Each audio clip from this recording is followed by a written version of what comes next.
ուզում ենք չխանգարեն հայ արտադրողին, որպեսզի մենք աշխատանք ունենանք։ Ես կոնկրետ 20 օր եկել եմ ու չեմ կարող բարձրացնել։ Շուրջ 1 ամիս Վրաստանում կանգնած բեռնատարներ, բիզնեսի վնասներ։ Կոնյակ ու գինի արտահանողները, ինչպես նաև բեռնափոխադրողներն այսօր հավաքվել էին Վրաստանի դեսպանատան դիմաց, պահանջելով հանդիպում դեսպան Գեորգի Շարվաշիձեի հետ։ Հայկական ալկոհոլ տեղափոխող բեռնատարները Վրաստանում 1 ամիս շարունակ սպասում են լաբորատոր փորձաքննության արդյունքներին, որպեսզի կարողանան շարժվել դեպի Ռուսաստան։ Բագրատաշինը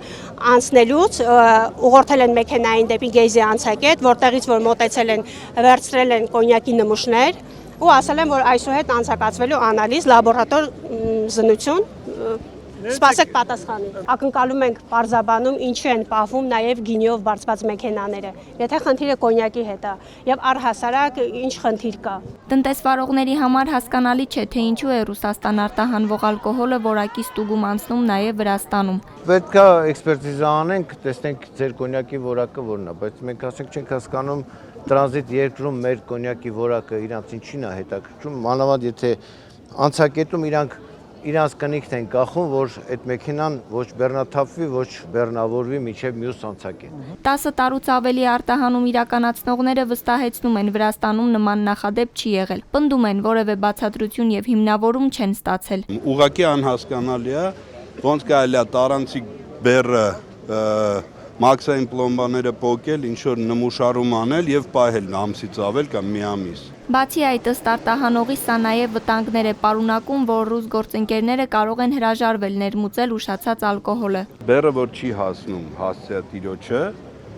մի որոշ ժամանակ հետո մեր ռուսական ընկերությունները, պարտներները կարող է հրաժարվել մեզանից։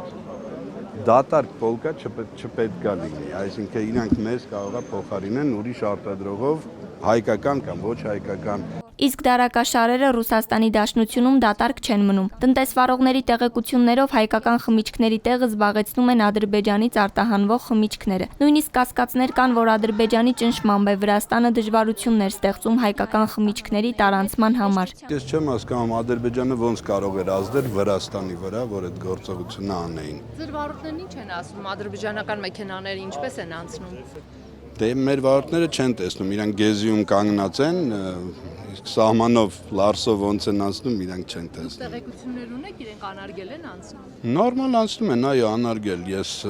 չեմ լսել որևէ այդպես դեպք, որ ադրբեջանական մեքենաները կանգնեն ու մնան։ Ստեղծված իրավիճակը լուրջ ֆինանսական բեռ է դարձել տնտեսվարողների համար։ Բացի այն, որ վճարում են բեռնափոխադրող ընկերություններին, նաև տուգանվում են կոնյակն ու գինին ժամանակին չմատակարարելու համար։ Օրական ամեն մեքենային $100 փող ենք տալի, բայց դա չի կորուստը։ Կորուստը այն է, որ այդ պատճառով մենք կարող է շուկա կորցնենք։ Այդ ժամանակ կարող է մենք բոլորս բանկրոտի շեմի կանգնենք, էլի 5 մեքենան, այսինքն 100,000 շիշ ապրանքը չի հասնում տեղ եւ իր արժեքի 100%-ի չափով ես կարող է վճարեմ տուգանքներ։ Ապրիլի բեռը մայիսի կեսնա դեռ չի ասել տեղ։ Եթե այս գործընթացը երկարի, ապա աշխատավարձերը ժամանակին վճարելու խնդիր նույնպես կարող է առաջանալ։ Ապրանքը հետ կանչելու տարբերակը չեն էլ քննարկում։ Բերենք ստեղ ինչ անենք մենք այդ ապրանքը, երբ որ ինքը Ռուսաստանի Դաշնության ակցիզային դրոշման իշով ուրեմն արդեն